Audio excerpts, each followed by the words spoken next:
আপনারাও কি আমার মতো ভাবছেন যে বাচ্চাদের টিফিনে কালকে কী দিব? তো আমারও মেয়ের কাল স্কুল আছে, তো তার জন্য এই রেসিপিটা ঝটপট বানিয়ে নিলাম আর আপনাদের সাথে শেয়ারও করে ফেললাম। এটা বানানো খুব সহজ।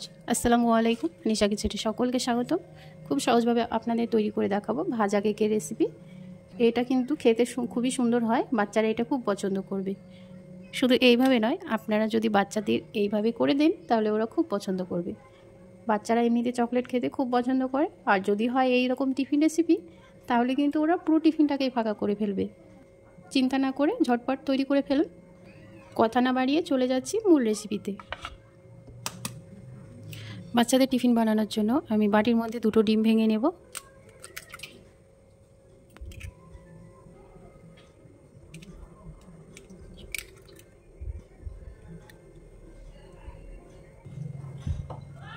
এবার দিয়ে দেবো চিনি। এই কাপের আমি হাফ কাপের একটু বেশি চিনি নিয়েছি। এবারে আমি ইলেকট্রিক বিটার দিয়ে এটাকে বিট করে নেব।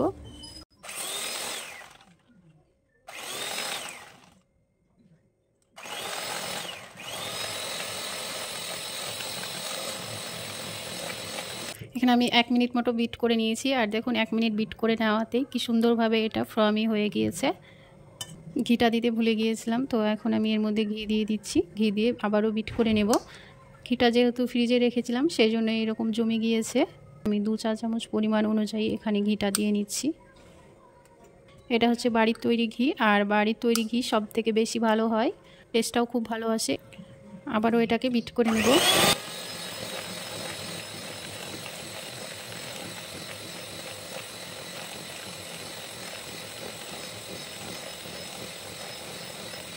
এটা ভালো করে বিট করে নেওয়া হয়ে গিয়েছে। চাইলে আপনারা হ্যান্ড উইক্স দিয়েও এটাকে বিট করে নিতে পারেন, তবে সময়টা একটু বেশি লাগবে। আর এই বিটার দিয়ে বিট করলে সময়টা একেবারে কম লাগে।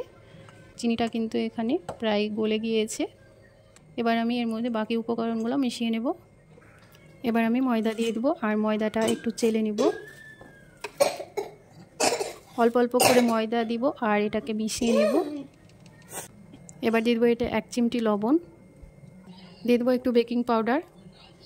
হ্যান্ড উইক্স দিয়ে এটাকে ভালো করে মিশিয়ে নেব।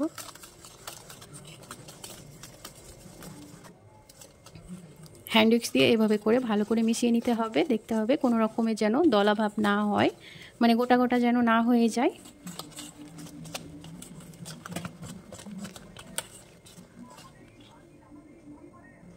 আরও একটু ময়দা এখানে চেলে নিব। আবারও ভালো করে মিশিয়ে নেব।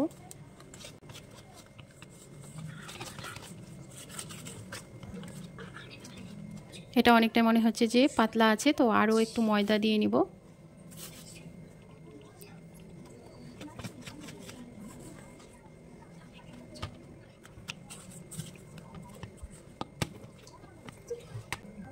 হাতের মধ্যে ঘি মাখিয়ে নিয়েছি, আর এই রকম চিটচিটা একটু থাকবে। এভাবে করে হাত দিয়ে আমি এরকম একটু গোল শেপ করে তেলের মধ্যে ছেড়ে দেব। এভাবে করে তেলের মধ্যে দিয়ে দিতে হবে। তেলটাকে আমি ভালো করে গরম করে নিয়ে তারপরে গ্যাসটাকে অফ করে রেখে আমি নর্মাল হিটে নিয়ে এসেছি তেলটাকে। আবারও গ্যাস ধরিয়ে দিয়েছি আর গ্যাসের ফ্লেমটা এখন কমিয়ে রেখেছি। এখন আমি এইগুলা তেলের মধ্যে এক এক করে দিয়ে দেব।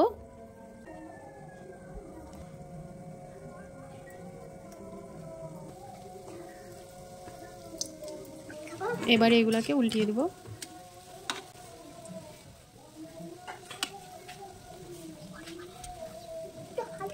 গ্যাসের ফ্লেমটা লোয়ে রেখে সময় ধরে এটাকে ভেজে নিতে হবে। গ্যাসের ফ্লেম হাই রেখে এগুলোকে ভাজতে যাবে না, নয়তো পুড়ে যাবে আর ভেতর থেকে এটা কাঁচাই থেকে যাবে।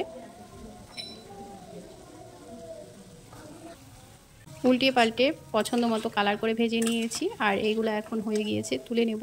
আর এইগুলো দেখুন যে ফুলে একেবারে ডাবল হয়ে গিয়েছে।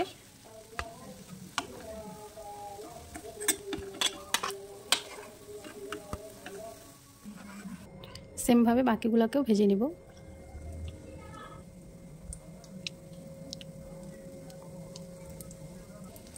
এবার এইগুলোকে উল্টিয়ে দেব। ভাজা হয়ে গিয়েছে, এবার তুলে নেব। এখানে আমার সবগুলো কেক ভেজে নেওয়া হয়ে গিয়েছে, আর দেখুন কি সুন্দর হয়েছে। এটাকে আর একটু আকর্ষণীয় করার জন্য আমি একটু এটাকে সাজিয়ে নেব, এতে করে বাচ্চারা খুব পছন্দ করবে। এই কেকগুলো একটা প্লেটের উপরে আমি সাজিয়ে নিচ্ছি। এগুলো একদম ফুলে শেপগুলোই চেঞ্জ হয়ে গিয়েছে। এখানে আমি নিয়ে নিয়েছি চকলেট সিরাপ, আর বাচ্চারা কিন্তু চকলেট সিরাপ খেতে খুব পছন্দ করে। কেকের উপরে একটু করে দিয়ে এইভাবে করে আমি সাজিয়ে নেব।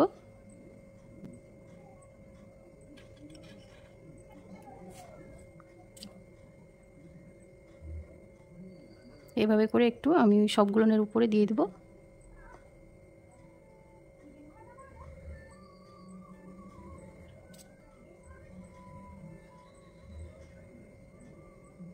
বাচ্চারা এমনিতেই চকলেট খেতে খুব পছন্দ করে, আর যদি এইভাবে করে আপনারা তৈরি করে দেন তাহলে ওরা খুব পছন্দ করবে আর অনেক মজা করে খাবে। আপনারা এটাকে এভাবে করেই রেখে দিতে পারেন, তবে নর্মাল ফ্রিজে এটা রাখতে হবে আর একটা প্লাস্টিক র্যাপার দিয়ে র্যাপ করে নেবেন। তাহলে 1 সপ্তাহ মতো বাচ্চাদের টিফিনে দিতে পারবেন আর টিফিন নিয়ে ভাবতে হবে না। আবার চাইলে আপনারা এইভাবে করেও রেখে দিতে পারেন, যখন বাচ্চাদের টিফিনে দেবেন তখন এইভাবে একটু করে চকলেট দিয়ে দিলেই হয়ে যাবে।